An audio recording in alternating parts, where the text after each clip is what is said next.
Okay, two patients come in, both have a droopy face. One's having a stroke, one just has Bell's palsy.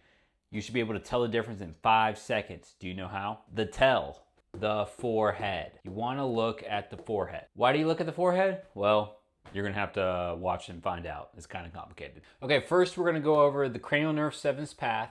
Then we're going to go over the forehead rule. Then we're going to go over the trap, the do not miss. And then we're going to go over some Bell's specific.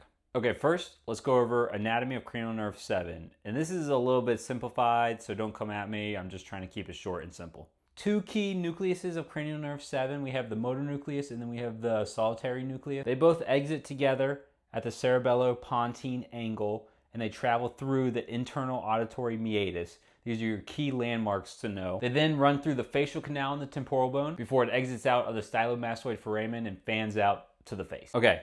This is the part that the whole video hangs on. Your left part of your brain, your right part of your brain, your cortex, sends down bilateral, both sides have cortical bulbar fibers that travel down to the facial nerve nucleus and that controls the upper face, where the lower face only receives contralateral supply. So why is that important? Now we get into it. The upper face has two bosses. The lower face only has one boss. Let's run through some scenarios. All right, you have a left-sided stroke. So in your cortex or your subcortex, white matter, the tracts, you have a stroke.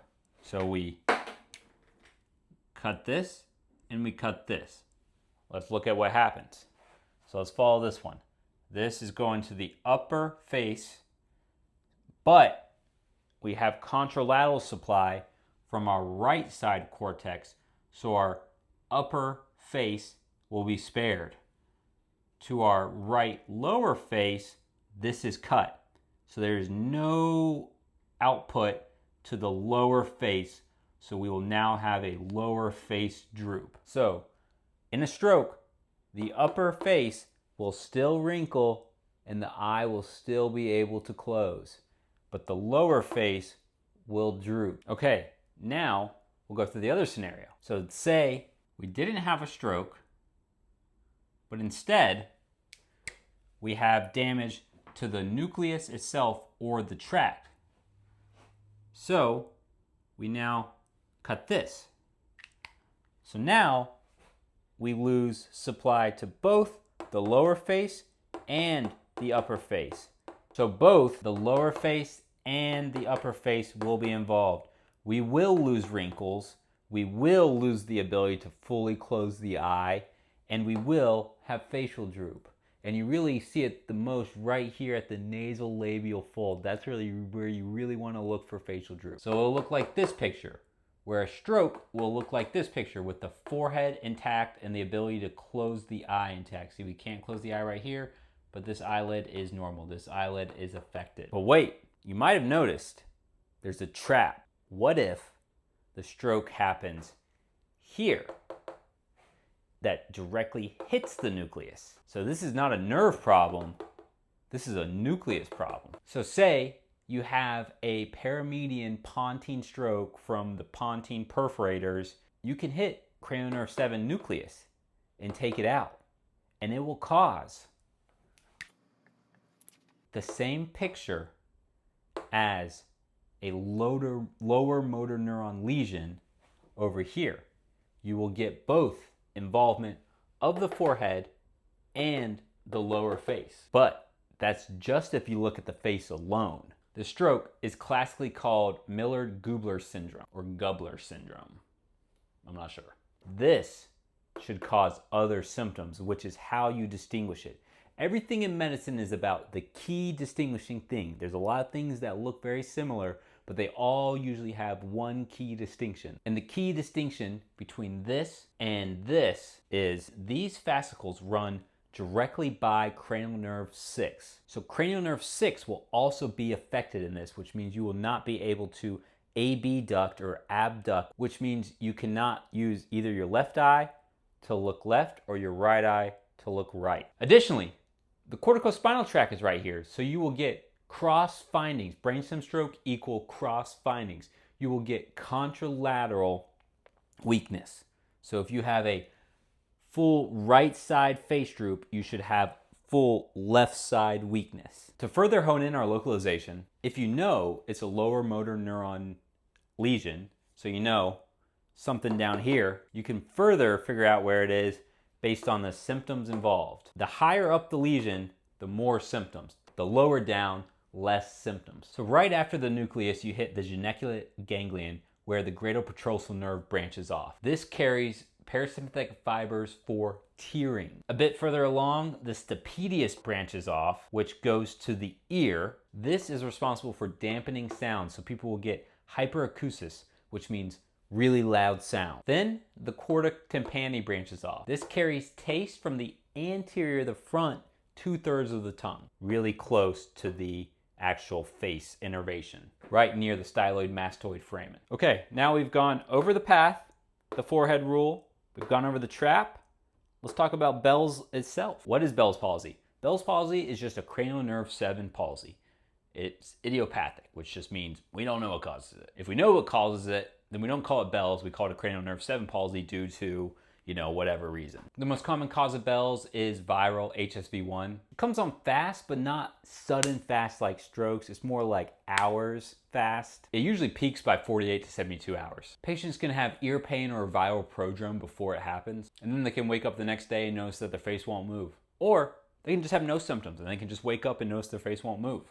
It's very scary. The big thing to know about Bell's palsy is generally okay, but the one thing that can actually cause harm is because your eye can't close, you're at risk for dry eyes and corneal abrasions. So eye protection or eye drops are a must. Taping it shut at night, a must. General treatment is a 10-day course of prednisone plus or minus antivirals. It used to be more standard antivirals. Now it's more case by case. I usually tell patients that they'll recover over weeks to months. It's not going to be something that's going to get better in like a week. It's going to be a few weeks minimum. Older patients and more severe symptoms at onset are poor prognostic indicators. So if you can't do anything with the side of your face, you will make some recovery, but probably not much. And so going with that, some patients are left with permanent symptoms. So to recap Bell's palsy, usually idiopathic or viral, onset in a few hours, involves the whole face, top and bottom.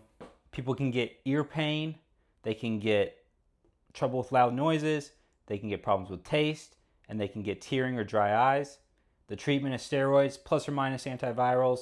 The prognosis is usually good, but old age and severity at onset are poor prognostication factors. Okay, now let's put all three side by side because this is what you're actually going to get tested on. So, starting with a cortical stroke, the forehead is spared because you get bilateral involvement. So it'll be cut here, but this side will still spare it, will still innervate it. So the forehead is spared, the lower face will be involved. It's going to be contralateral, so if you have a left side stroke, it's going to be the right side lower face that will be affected. Onset, sudden, minutes. Clues, usually there are going to be some kind of other stroke symptoms. It's not going to be isolated facial droop. It's possible, but pretty rare. Pontine stroke or Miller-Gubler syndrome. Forehead involved. This is the key distinguishing factor. Here's the key thing though.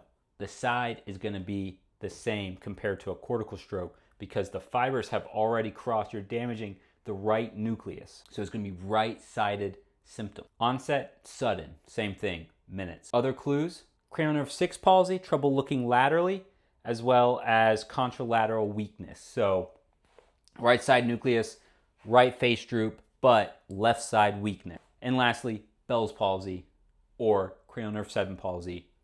Forehead involved, as we talked here, boom. Side, same side. Onset, hours. It is fast, but not as quick as strokes. 3 traps to no cold. 2 patients come in, one has a droopy face, one has forehead spared, one has forehead involved.